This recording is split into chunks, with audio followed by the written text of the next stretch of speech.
I mean, could this cover be any cuter? First of all, I mean, they really get you with Grogu reaching out. You know, you got Din Djarin, the Mandalorian, helmeted, holding up Baby Yoda, little Grogu, and Grogu is leaning in and putting his little paw, his little hand, claw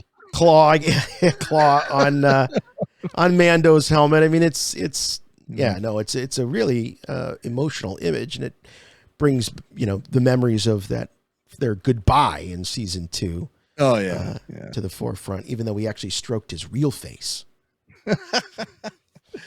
Well, you know, there was a lot of secrecy about that season finale, especially the inclusion of Luke Skywalker in there. So we're not going to see too much concept art from that. Well, that was something I wanted to ask you, because that was, you know, something that was well documented in the Disney Gallery show. They went so far as to actually create fake concept art. We'll get to that in a minute. But so, Jim, even with the publication schedule of this book, is it that there just wasn't time to put the stuff in there, or there just wasn't a lot of Luke Skywalker concept work done, period? There was no concept art done for Luke Skywalker, period. But they figured out a loophole, and we'll get to that in a minute. All right. Because the great thing about this book is it takes you through all 8 episodes, right? That there were 8 episodes in the season. Chapters of Mandalorian season 2, and along with breakdowns of the concept art for each episode, spectacular concept art on every page of this book. I have to say, I did enjoy this book more than the season 1 book, and I think that's just probably because I think I'm admitting to myself I enjoyed season 2 of The Mandalorian more than season 1. And how could you not? Because they really went for broke in Mandalorian season 2. They saw their formula worked, and they pushed it at times almost to the extreme. And with all of this information in the book, you get a lot of great quotes from Dave Filoni and Jon Favreau throughout. And of course, this is a Favreau thing. I mean, this is all coming from the mind of Jon Favreau in collaboration with Dave Filoni and their directors. But great behind the scenes information about the creation of The Mandalorian.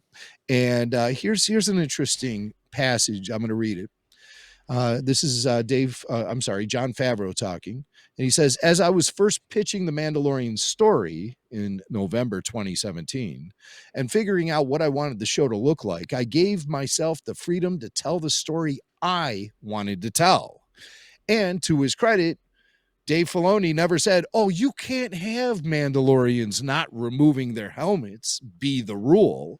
We've already established they can remove their helmets. I even played a Mandalorian character, pre-Vizsla, whose helmet was off most of the time. But there were a few things I wanted to explore. One is why we don't see a lot of Mandalorians in the original trilogy and sequels.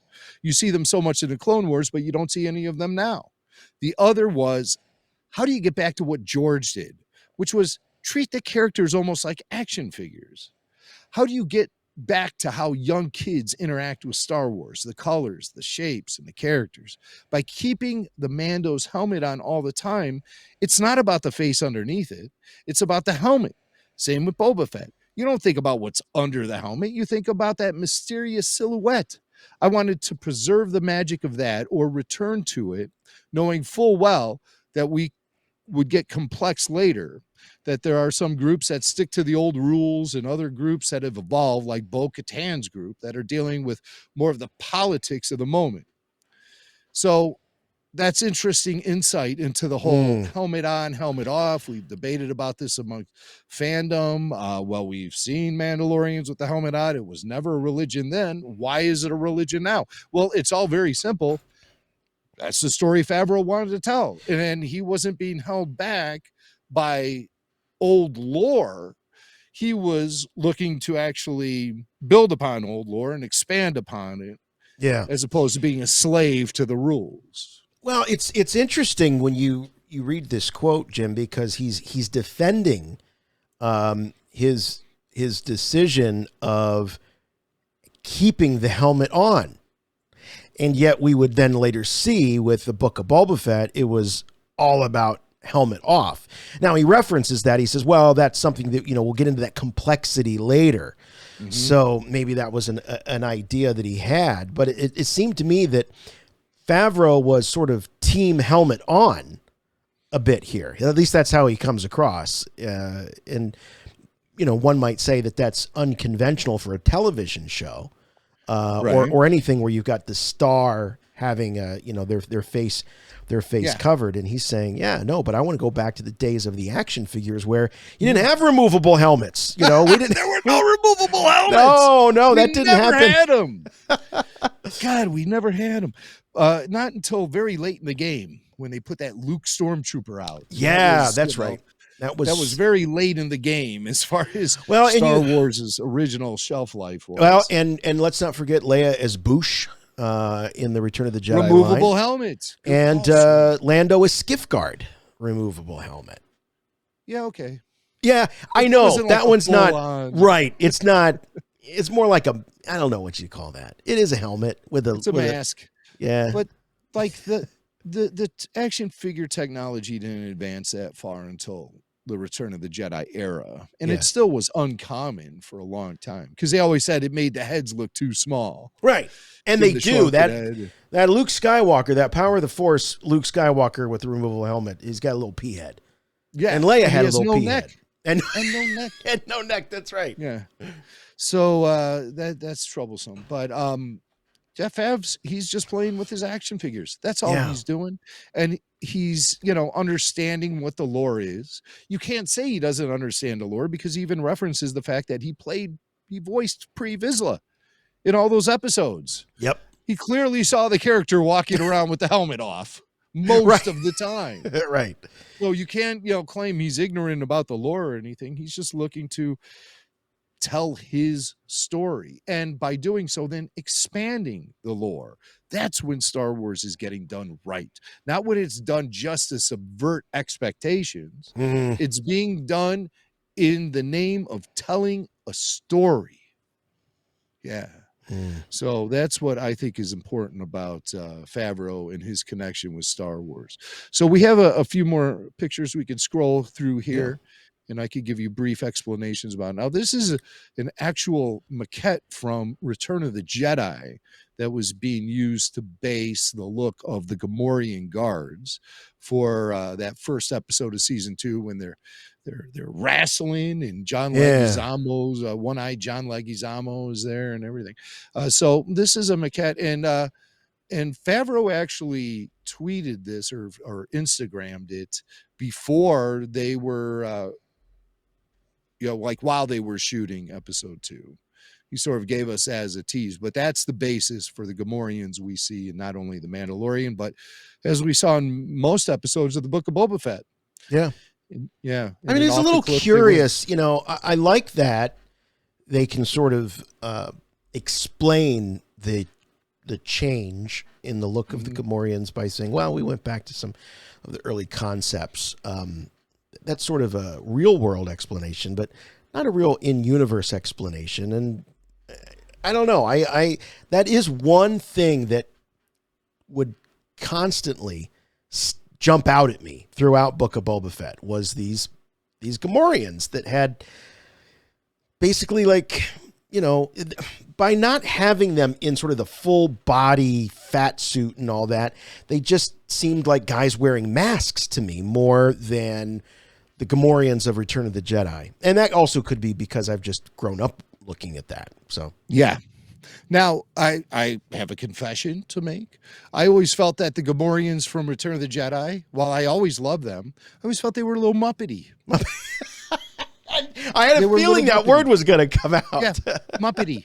And that's what a lot of us fans were saying in 1983 when Jedi came out is dare to be Muppety is what's going on here. Dare to be cute. Yeah. Dare to be Muppety takes it to a whole nother level because the Muppet Star Wars connection was already made in Empire Strikes Back with Yoda. And now he's being taken. The concept is being taken to the extreme with Return of the Jedi. by this time in the course of history, we've grown very accustomed to all those alien designs in Return of the Jedi and the way that they're all presented. And Jason just put a image of a Gamorrean guard up on the screen, and he looks fabulous. But I mean, you could almost see the performer's skin underneath the mask there. Well, yeah, that is true. Look at this dude. Look, he's just peeking out from in there. Now, this, I think, is a publicity shot. This could be maybe just even for like continuity. Right. But there's no. I think they would typically too black out their, the skin around the eyes. But here I am talking about they were much more realistic back in '83, and here's the dude. Now, the idea that they put all that drool on their mouth, I thought that was always really cool. I'm like, okay, that takes it up a level. I mean, you don't see Miss Piggy like drooling on like like that takes it to a whole nother level. Yeah, and they are cool, but I mean, there's just something very rubbery suit looking about them. Yeah, and that was my initial reaction. And isn't Jon Favreau your age, Jim? Yeah, we're about the same age. At the same age, a couple years older than me. Maybe Jon Favreau thought they looked a little muppety. Maybe he was in them to look a little more real. Yeah. And hence, you get this, and then so you imagine yourself, you're Jon Favreau, you're thinking that the Gamorreans looked a little muppety, and then you see this maquette, and you go, why didn't they do this? Why didn't they do it? We're gonna do this. Yeah. Yeah, get us a couple MMA fighters and a can of green spray paint, and off we go, in front of the cameras. Off you go to the volume. Right. Dad bods and all. But I mean, that's a little explanation behind it, because a lot of us fans were questioning the aesthetic take on the Gamorreans in the Book of Boba Fett. Yeah. And that's where John's head is. It's, again, concept art coming into reality in the Star Wars universe, as we've seen so many times with Ralph McQuarrie's work and now Doug Chiang's work, concept work from 20 years ago, via things like the Scorpionic droid, Annihilator droid. It's being reintroduced in the live action, and we get these maquettes coming to life here. Yeah, we did something. I got to just throw this in real quick, because it was a real world Star Wars reference, where at the day job there was this idea we've had this idea for about 5 years, and we finally had an opportunity to make this happen. And it was a great opportunity for me to sort of deliver this lesson, which is never throw away a good idea. Be like George Lucas. Yeah. Always keep your ideas, and that, I think it's great for anybody who works in a creative field, whether you're a writer or any kind of an artist. Keep that stuff. Paul Bateman talked about, when they would go into Ralph McQuarrie's house, and he's like, you'd move something and there'd be a picture, or a drawing, there were drawings scattered everywhere. And it's like the guy didn't want to throw anything away. And I'm not calling him a hoarder or saying you should be a hoarder, but my point is that, keep those ideas. Keep the ideas, because you never know when you might need to go back to them, even the ones that you reject and they're not right in the moment. And I think that's just Star Wars. That's something I love about the creation of Star Wars, is the way they come back to this stuff. No, it's a lesson I learned way early in my career, and I do find it paying off time and time again, where I'll go back to material from 20, 30 years ago. Wow. And start working on it again. Crazy. So you can see why George doesn't want to, or didn't want to, put the finishing touches on his movies. He was always going back and adding things. Yeah. True. So they have a whole archive then, and they can tap into that. Oh, this is an interesting photo. You can't see it because our big heads are in the way. Oh, our heads are in the way. There's a Krayt dragon attacking some sand people. I just thought it was a rather striking image. If you scroll down, you'll see the sand people all holding on for their lives.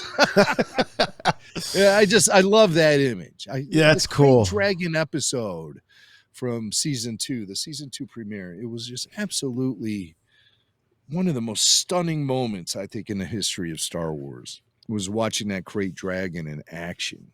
And knowing how steeped into the lore of Star Wars and the history of Star Wars Krayt dragons are. I mean, the skeleton scene on the Dune Sea in the original 1977 film. And here it is, all these years, 40 years later, we're seeing the thing in action. 45 years later, we're seeing the thing in action finally on a new Star Wars TV show. Well, and you can see why Obi-Wan Kenobi would have used the Krayt dragon call or sound to scare off the Sand people, because they didn't want to end up like this in this picture. No, Sand people are no fools. They hear that noise, they get the hell out of there. Right. They get the hell out of there. So you might call them primitive savages. Now, here's an interesting shot. It's an artist's rendering of what it looks like when a sand person gets that Krayt dragon spit or that vomit, that acidic vomit thrown at it, and it almost melts away, sort of like the Wicked Witch of the West there. I was thinking, what a world, what a world, what a world. Yeah.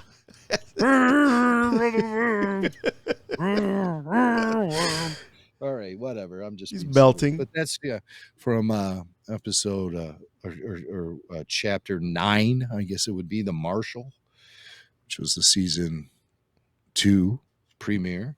So good stuff there. This is just stuff I like.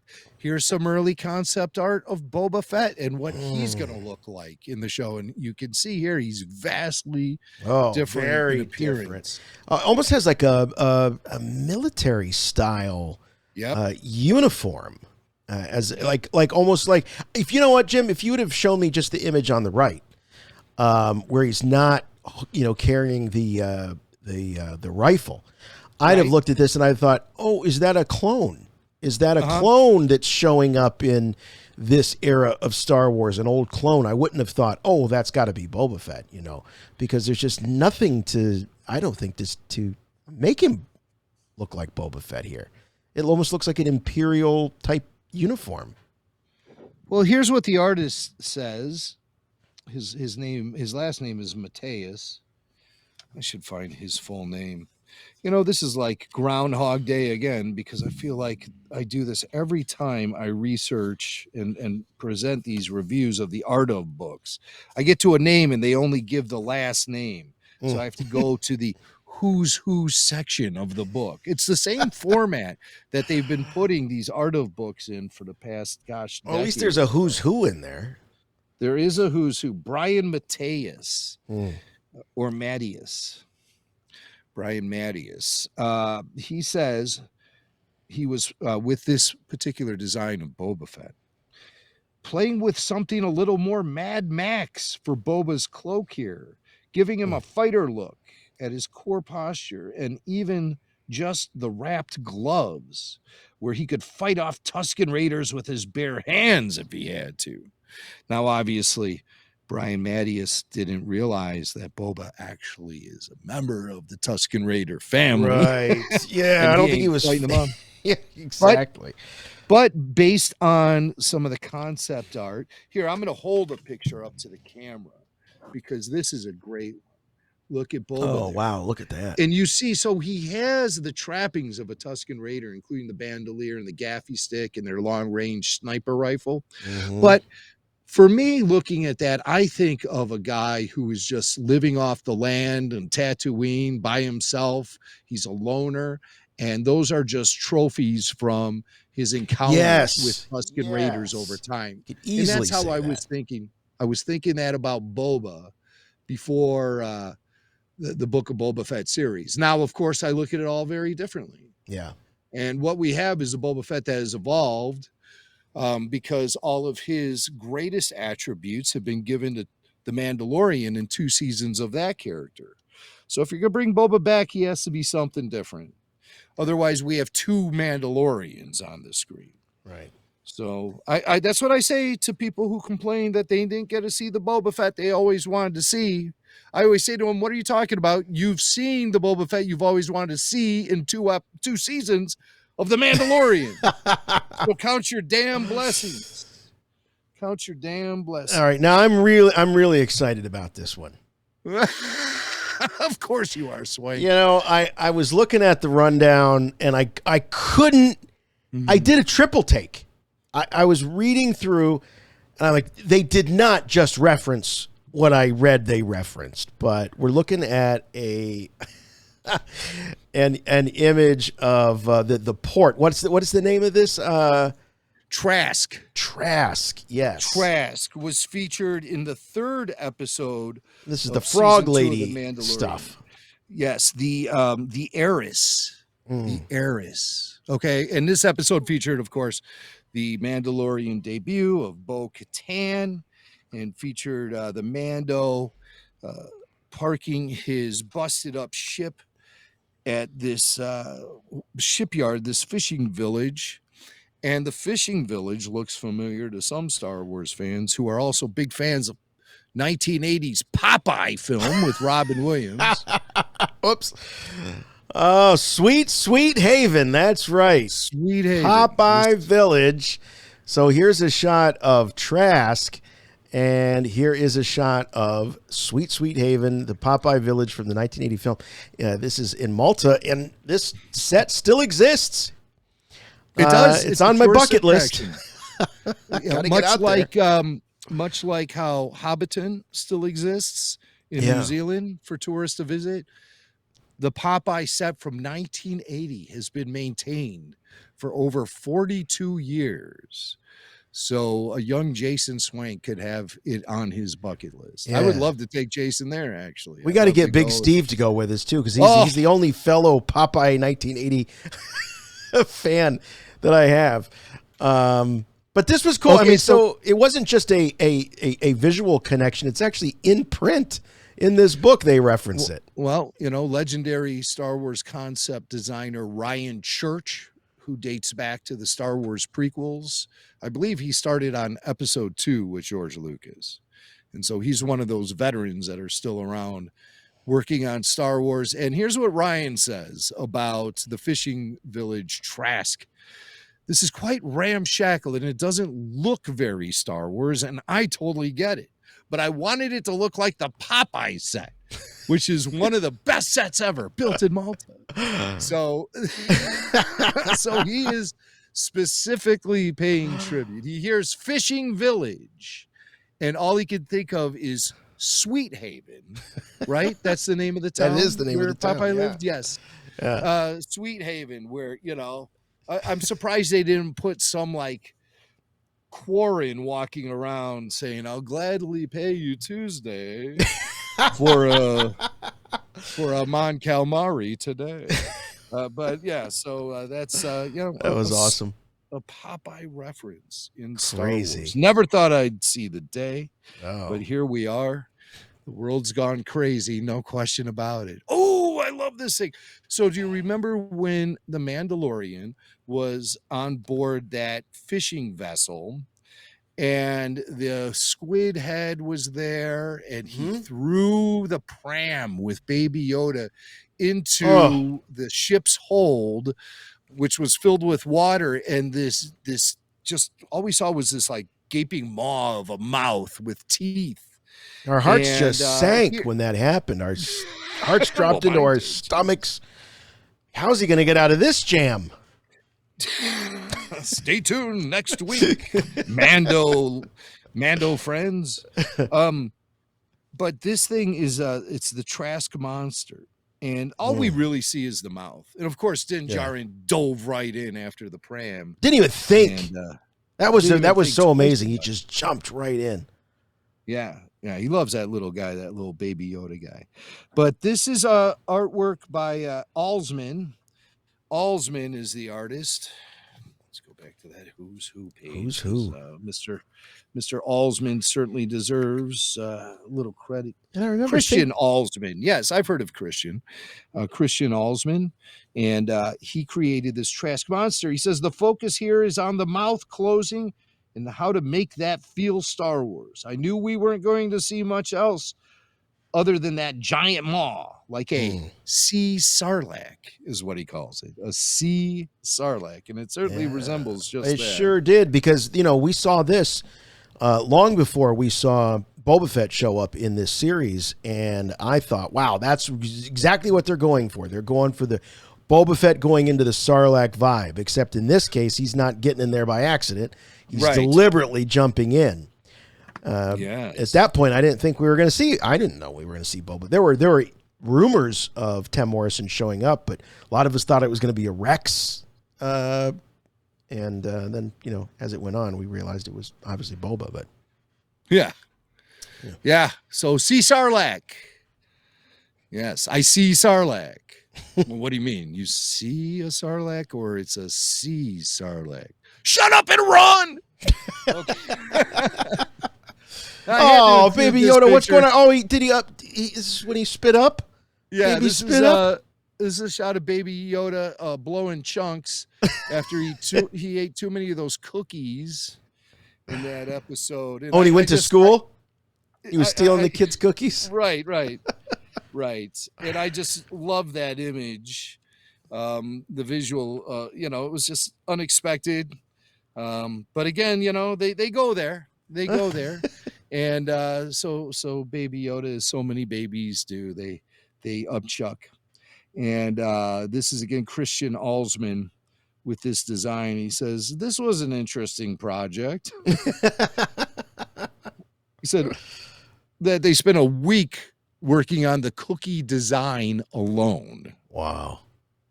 And it just resembles some over-the-counter stuff at the end. Yeah. But the name of this piece of artwork is Cookies Tossed by Christian Alsman. Cookies Tossed. And this is interesting because then it kind of opens up some conversation I want to have about George Lucas actually being able to use his influence and assist Dave Filoni on Baby Yoda, which is something we don't hear too much about. No. George Lucas giving notes on Grogu. Well, he did. And this is in the book here. And it says, this is Dave Filoni saying, I had a talk with George at one point about the child, and his main concern was that the kid had to have a proper amount of training. I also started talking to John about the possibility that Ahsoka could actually learn the child's name because she's the only person who could actually talk to him. And that's where I was having ideas of them listening to each other's minds. I was really interested in that moment and that scene. So that was all started by George, that little Grogu, he has already received Jedi training. He's not a blank slate. And then that gave a starting point for Ahsoka to then communicate with him and display information about him. Because I didn't know if Ahsoka was coming from like knowledge of Grogu, like she knew him back in the day at the temple, or if this was the first time they met and she was just getting that information from him. Well, it appears pretty clear here that Dave Filoni intended this to be their first meeting, and they were actually connecting via the Force. Mm-hmm. And so Dave was pretty thrilled with the fact that Jon Favreau gave Filoni the opportunity, because this is a script Dave Filoni wrote for Chapter 13, The Jedi, which featured the live-action debut of Ahsoka Tano and the showdown with the magistrate. And of course, then Din Djarin being handed his marching orders to connect Grogu with the magic rock on Tython to attract a Jedi, which also tells me that Ahsoka didn't know Luke was out there. Because I started watching the Book of Boba Fett, and Ahsoka is there with Luke as he's building that Jedi temple. So I'm like, have these guys they know each other? Are they connected? How did she know he was there? But I don't think Ahsoka knew where Luke was until Luke made his big appearance there to save Grogu. I think then that put him on the Jedi radar, so to speak. Yeah. The tremors in the Force triggered Ahsoka then to search him out. But it wasn't until R2 really reached out to Ahsoka. So it could be that the exertion of Jedi power, of Force power, creates some sort of disturbance to where other Jedi would sense that happening. Yeah. I've always believed that to be the case. Yeah. And they said Yoda hid out on Dagobah because he could connect to the Force there and be shrouded by all the life forms that are living on that planet. So that would kind of mask his connection to the Force, and he'd be able to maintain his exile there without Darth Vader getting triggered. Oh my God. Yeah, it was almost like a force field. Yeah. Mm-hmm. Yeah. Right. Yeah. So Favreau let Filoni have that moment where Grogu's name gets revealed in a script written by Dave Filoni, not Jon Favreau. Right. So a rare script not written by Jon Favreau for The Mandalorian. So Filoni named Grogu. No. Here's the information on that. John let me go there and write this episode about the child, which includes his backstory. He told me the kid's name because he named him. Oh, Favreau did. Okay. Yes. John let me go there. He knows I'm very protective of Ahsoka and her history and what she's about. So Favreau's taking notes on the way that Filoni keeps his cards close to his chest about his characters. Yeah, here's my Ahsoka. Mm-hmm. And I think it was put out on the table. Well, how about we have Ahsoka train Grogu? You know, why doesn't Ahsoka train Grogu? Right. Why does she pass up on it and let Luke Skywalker do it? Well, my feeling was, it's because she didn't consider herself a Jedi anymore after walking away from the Order. But I think that's a loosey-goosey interpretation of what's going on. What the reality is that Dave Filoni had always intended for Ahsoka to follow a different path. He has her story in his head, and he wants to stay honest to that. So he wasn't going to allow any wiggle room where Ahsoka was suddenly training Grogu, because he never considered that part of her story. He's got a big picture for Ahsoka, thus the necessity of an Ahsoka live action series. It's because Dave has to get this story told. Yeah. And he's not going to tell it anymore in animation. He's moved up to the big leagues, the live action league, and that's where Ahsoka is going with him. She's his ride or die. And and so that's really cool to note that Favreau then would see Filoni and go, oh, you know, he keeps it pretty solid and pretty locked up. And so then Favreau was able to trust Filoni, because, you know, if you're a writer, you don't want to tell people what is happening. You don't want to tell that to people unless they absolutely have to know, like somebody at ILM. Right. And they're taking a Christmas break, and so they want people at ILM to work during the Christmas break. So then they get their hints. Well, you know what could happen? Yeah, we're thinking about bringing the Dark Troopers back. Merry Christmas. And so what artist then goes off on Christmas break and isn't they want to draw Dark Troopers, Death Troopers, yes. There's a method to the madness here, folks. Right. But when it comes to big things like revealing Baby Yoda's name, Favreau wants that to be communicated via his script first and foremost. He's not going to be telling people. And also, that stuff leaks. The more people know, the internet. So the necessity of secrecy is paramount. Mm-hmm. And Favreau recognizes that with Filoni, which is cool. Yeah. Very cool. Yeah. All right, what else we got here? We got. All right, this is just simple and quick. Yeah. This is just a quick little shot of Din Djarin. He still has his early Beskar armor. He doesn't have the shiny silver stuff. So I was surprised to find this image in the season 2 art of book. But very simply, Christian Alsman says this was, of course, riffing on Doug's design of Darth Maul's speeder from episode 1. So you know that speeder that Darth Maul is riding around on Tatooine when the droids, the floaty Sith droids come up and they're like, and then he jumps on the bike and flies. It's one of my favorite visuals. Oh, it's so cool. It's like a Sith motorcycle. And Sith that's what Harley. Din Djarin is writing on this shot. It was just a concept, but one that I would not be opposed to actually seeing come to fruition. All right. Next piece of concept art is Ahsoka. This looks like a concept, a piece of concept art before Rosario Dawson actually got the role of Ahsoka. But if you scroll down a little bit, Jason, you'll note that her head tails are really long. Whoa, they keep going. Wrap them. Yeah. Going and going. And that's a lot of fans were complaining about Ahsoka's head tails and how they were short. And we were assuming it was just because of the practical nature of shooting Ahsoka in live action. It's hard with those big, long prosthetics hanging off of her head. And so here's Filoni, and he talks a little bit about the Leku, if you will, or the Montrals. God, how many names do those head tails have? But here's what Dave says.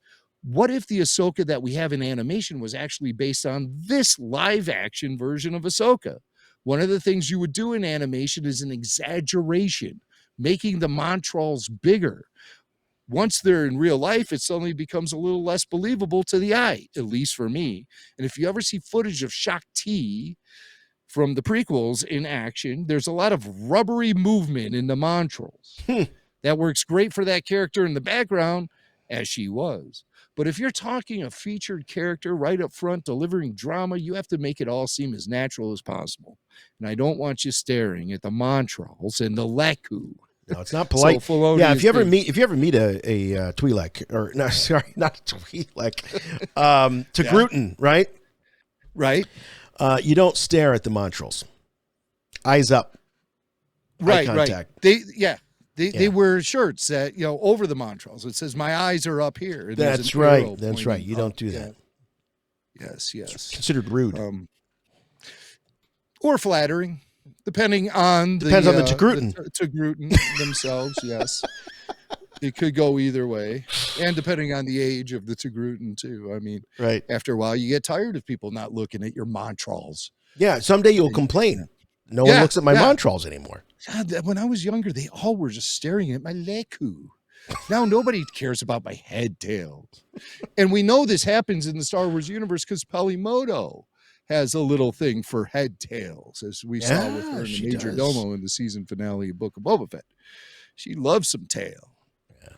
She loves some tail. Now, the next picture here, this is just, it's a nice little picture of Ahsoka meeting Grogu as Din Djarin looks on with the scorched environment of that planet that the magistrate was at. That's really interesting about it. It was called... what was that planet? Corvus? Corvus, was that the name of it? The planet? Yeah, I think it was. But they say something really interesting about it was that Filoni was inspired by those massive brush fires that have been wiping out Northern California for the last few summers. And, seeing the scorched earth left behind in its wake and the forests all burned out and stuff, that actually was kind of inspirational to Filoni, who lives up in Northern California. And, some of those brush fires came dangerously close to Filoni's house in his neighborhood. And so I was like, wow, that's really interesting factoid right there, how real life is dictating some of the things we're seeing in Star Wars. Plus, it was just a damn cool environment to begin with. Yes. Yeah, it was her introduction when that nighttime sequence and she's cutting through with those lightsabers, in the dark. It's just another incredible moment in Star Wars visually. Stunning visual. Yeah. Stunning visual. Now, the magistrate in that episode, The Jedi, was originally supposed to be a guy, and then Jon Favreau shifted to have the magistrate be a female. And according to the book, John was very insistent that the person playing the magistrate had to be somebody that was obviously skilled with martial arts. And we did a deep search trying to find somebody who could embody this character, Filoni says. Then I happened upon Diana Inosanto's name and her history and her father, Dan Inosanto, who is a martial arts legend. Her family connections to Bruce Lee, Dan Inosanto being his student, and Diana, his goddaughter. Yeah. And that just felt right to me. Then when we called her in, we found out she's somebody who watches Clone Wars and Rebels with her kids. She was ecstatic. And I said, well, you know, you're going to fight, right? And she almost fell over right there. I thought you'd never ask. Yeah. How cool that I didn't realize that she was a fan and was sharing that with her kids and stuff. That's awesome. Yeah. Yes. And what a legacy. I mean, Bruce Lee, incredible. I've had a minimal amount of conversation with her online via direct messages, and she is a very nice lady. Oh, I will say that. I will definitely say that. So what else do we got? We got anything else here? We do. This guy looks familiar. Yes. Okay, so we're getting closer here toward the end of season 2. And this would be from the penultimate episode, if you will. Mm-hmm. The episode that featured Bill Burr and the Mandalorian raiding an Imperial base. The episode is The Believer. Oh, hey, by the way, did you see that Bill Burr, Mayfeld, got a 3 3/4-inch action figure? Yep. Okay. I pre-ordered it this morning from Target.com, and I eagerly await the cancellation of that order. Because Target sucks when it comes to online ordering of collectibles. Yes, I'm so excited to get that cancellation notice. Yeah. Oh my God! I can't wait. I'm really looking forward to it. Anyway, I'm sorry. I just had to draw it out because we like to give Hasbro props when they finally come out with the new 4-inch action figure. Yeah, and I also invested in that Jabba's throne room. I look forward to getting that in the second half of 2023. Yeah. A year and a half. Well, I waited a year and a half for this bad boy, the Razor Crest. Yeah, which is now in-house. I was gonna mention this for our podcast listeners, but perched over Jimmy Mac's left shoulder is the Razor Crest in all its glory. That beautiful vintage packaging with the double racetrack. It's just fantastic. Jim, there's been a lot of I've noticed there's been a lot of really good reviews. I've watched several of them on YouTube, and everyone is wanting to know, has Puppet Lando seen the Razor Crest? I mean, I know that it's like lightning in a bottle with Puppet Lando, but yeah. He did such a great job with his very thorough review of the Jabba sail barge. I'm just the messenger here. People are wanting to know. Well, we have not heard Puppet Lando's take on the item yet. It's still in the box. I just received it today. Oh, I see. Oh, so you haven't even taken out of it. Okay. No. All right. And I'm going to leave it mint in package. No, you're not. No Come way. on, no. No way am I leaving this bad boy in package. Yeah. But the box itself is not nearly as big as the sail barge was. It's about a third of the size, I think. Yeah. I've seen a lot of photos online of the unpacked collectible, and it looks spectacular. Yeah. Spectacular. So I'm eagerly awaiting that particular. Well, whether it's Puppet Lando, it doesn't matter. We're all anxiously awaiting your review of the Razor Crest. I'm sure you'll be treating RFR from the Art of book featuring the destruction. Oh, there it is. Razor Crest go Crest. Boom. Yeah. Yeah. This is from the episode The Tragedy. And there's a funny little notation about this from Ryan Church. He's talking about a meeting between himself and Doug Chang. Doug came to me. Ryan Church, who was actually the designer of the Razor Crest. Boy. Keep in mind, okay? Yeah. This design is Ryan Church's. Doug came to me and said, I think John's talking about the Razor Crest getting destroyed. And I said, said, oh, you mean And then it comes back, right? Like the Enterprise. Doug's like, no, it really gets blown up. And it gets blown up real good. So I don't know if anybody purchased the Razor Crest with the notion of arming it with a bunch of explosives and blowing the sucker up to recreate that moment. Man. I remember StarWars.com shot a video of the first HasLab, the sail barge, and they blew that sucker up. They used pyrotechnics from films and explosives. No from kidding. I films don't remember that. Okay. Yeah. Wow. Yeah, they blew it up. Fans got really mad, you know. How could you take that toy and blow it up and all that, you know? I can't even afford the thing, you bastards. Oh, please. Oh, come on. Well, it was a spectacular sense video. Of humor, yeah. And it's supposed to be fun. Right. Yes. Thank you, Jason. Just having fun with Star Wars.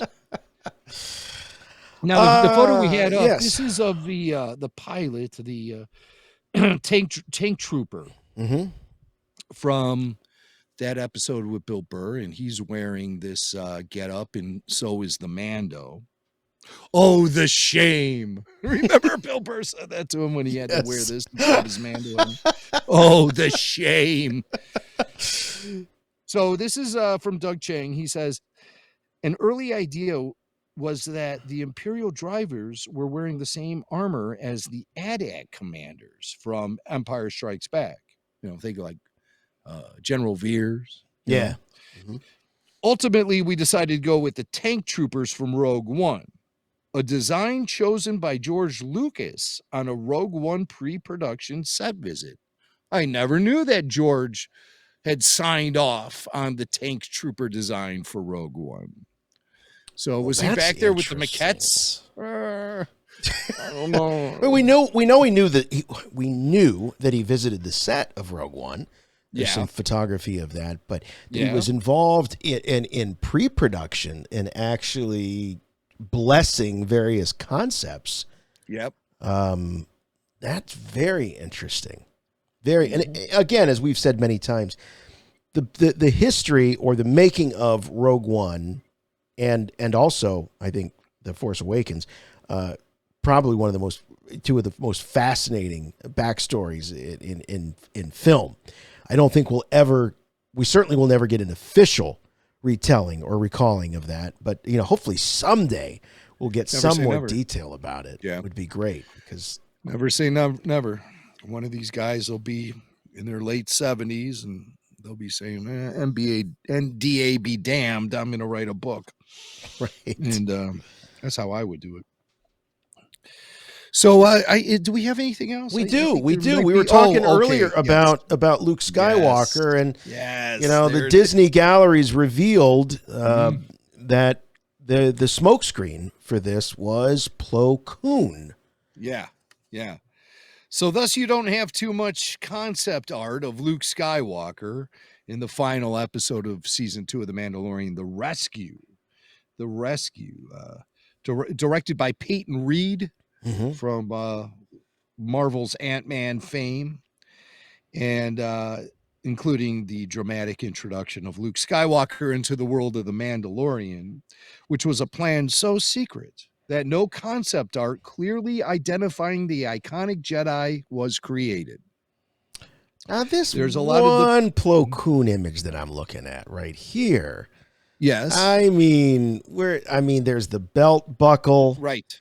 There's the black glove, the way the tunic falls, everything with the black cloak without the sleeves, everything with the exception of the Plo Koon mask and Plo Koon's lightsaber hilt says Luke Skywalker. This other one is really cool though. It's not Luke Skywalker at all. It's very unique to this Plo Koon concept. Yes. What do they say about that second one? That's by Mateus again. He says, I explored some looks where the intention was to remove the Jedi aesthetic almost completely. Maybe he's a little darker and you're not really sure about him, potentially. But for the main piece of artwork, that's clearly just, a stand-in for Luke Skywalker in order to preserve the secret of Luke's appearance in Chapter 16. As I said before, no concept art featuring the Jedi Master or R2 was produced. Instead, Dave Filoni's favorite Jedi, Plo Koon, last seen being shot down over Cato Nemoidia during Order 66 in Revenge of the Sith, was illustrated in his place, although he still wore Luke's familiar robes from Return of the Jedi. So basically, it's the concept art is Luke's body with Plo's head on it. Right. Yeah. I mean, who Make sure that you change the lightsaber too for some eagle eyes who might have access to this production. But if you're buying this book or you're picking this book up thinking that you're going to see some beautiful concept art with, a Mark Hamill looking Luke Skywalker, I don't think it's in there, is it at all? No, you won't see anything. Yeah. It's just Plo Koon. Yeah, even R2, if you'll notice here, R2 is not represented in the concept art. He's a red domed. Grogu. Yeah, a red domed R2 unit. Wow. And this was created by Christian Alsman again to maintain the mystery of Luke in The Mandalorian. Wow. That's a beautiful piece of really cool art right there. You almost want to see it though redone with R2 colors because it's such a great piece. Such a great piece. So that was Christian Alsman. Who did that R2. And then the final look here at Plo Koon. It's just a nice action shot of the Jedi here. You can see it's clearly Plo Koon. Blue lightsaber blade, not green. Very careful not to put the green blade in there because even with Plo Koon's face underneath that hood, the green saber would tip off. It would just be like, oh my God, there's Luke.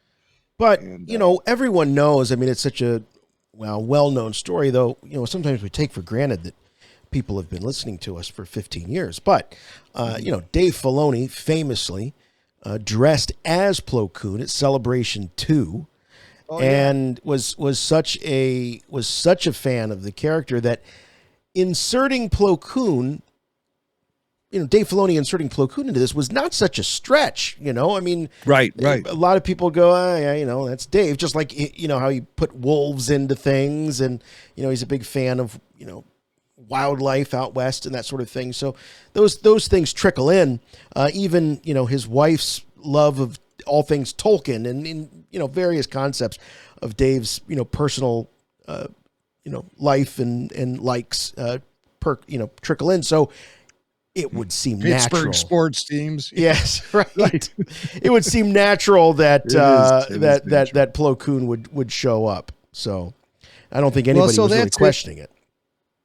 That's not even scratching the surface of all the cool artwork and annotations in the book about the production of The Mandalorian. But that's the stuff that I felt like was really important.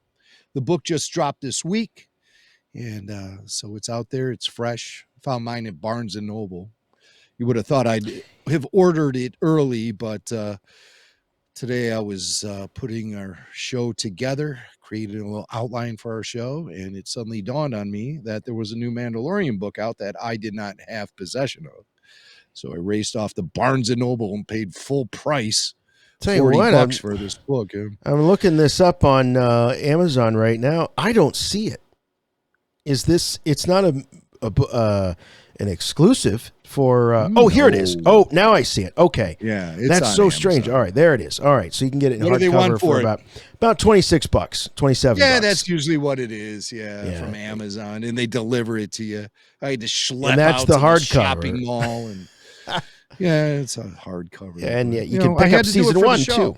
Season 1 I had to do it for this show and this review. It had to be done. That's the sacrifices that you make. But you can get the season 1 hardcover for a cool even $20 now. Half price. Half price. Go for it, guys. You go for it. You go for it. Available at Amazon. All right.